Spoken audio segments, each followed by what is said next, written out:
ኢሮብ ዒንዳነ ታስባድባዶ ጋለለ ወይ ድማ ፍሮም ሆፕ ቱ ሆፕ ዘርእስታ መጽሓፍ ተመሪቃ ትሕዝቶ ናይዛ መጽሓፍ ኣብ ክብርታት ህዝቢ ኢሮብ ብኽነትን ድግስን ልዕልዓቐን ከምኡውን ዘይሕጋዊ ስደትን ዘድሃበት መጽሓፍ እንትኸውን 5 ምዕራፍን 9 ገጽን ዝሓዘት እያ።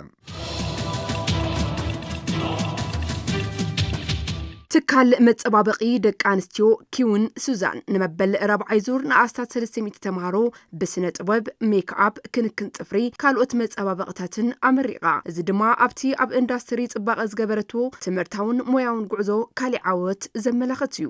እዚ ስነ ስርዓት እዚ ዕውት መደባት ስልጠና መናእሰያት ደቂ ኣንስትዮ ብሞያን ርእሰ ተኣማንነትን ናብ ዕዳጋ ስራሕ ንኽኣትዋ ዘለዋ ቀጻሊ ተወፋይነትን ዘረጋገጸ እዩ። ኪውን ሱዛን በዞም ተበግሶታት ኣቢላ ደረጃ ትምህርቲ ኣብ ዓውዲ ጽባቐ ንምዕባይ ንመናእሰያት ተውቦ ንምድጋፍ ከምኡውን ተመረቕቲ ሓደ ናይ ሞያ ኣድማስ ንምኽፋት ምስቲ ንዓበየ ዝኸይድ ዘሎ ኢንዱስትሪ ዝረአ ዘሎ ምዕባለታት ንምስጓም ዕላማ ዘለዋ እያ።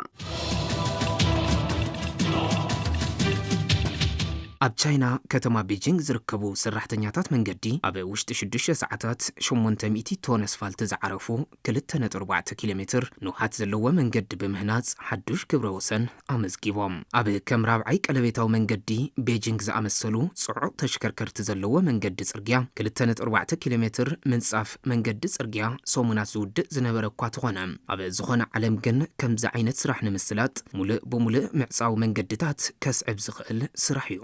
ኣብ ቻይና እውን ከምዚ ዝበለ ህንጸትን ትሕተ ቅርጽን ንምስራሕ ኣይሕሰብን ነይሩ። ሕዚ ግን ኣብ ሓንቲ ለይቲ መስደመም ስራሕ ሰሪሓ ቻይና ታሪኽ ቀይራቶላ። ቻይናውያን ሰብ ሞያ ትሕተ ቅርጺ ንስራሕቲ ጽገና መንገዲ ኣስፋልቲ ኣብ ክንዲ ምዕጻው ኣብ ሓንቲ ለይቲ ሻማ ኢሎም ጸገማት ጽገና ጽርግያታቶም ፈቲሖም ኣለዉ። ራብዓይ ቀለቤታዊ መንገዲ ቤጂንግ ንድፉ ቅርጺ ሓወልቲ ኮይኑ ተጠቀምቲ ጉዕዞ እቲ ጽርግያ ንስራሕ ቅድሚ ምትስኦም ተዛዚሙ ድልው ኮይኑ ይጸኒሕዎም። ቻይና ኣብ ሓንቲ ለይቲ 800 ቶን 2.4 ኪሎ ሜትር መንገዲ ምስራሓ ንክተኣምነውን ዘጸገም እዩ። ግን ድማ ሰሪሓ ዕላው ገይራቶላ። ቅድሚ ገለ ዓመታት ሓደ ቻይናዊ ኣብ ውሽጢ 29 ሰዓታት ህንጻ ኣፓርትመንታት ከም ዘቆመውን ዝዝከር እዩ።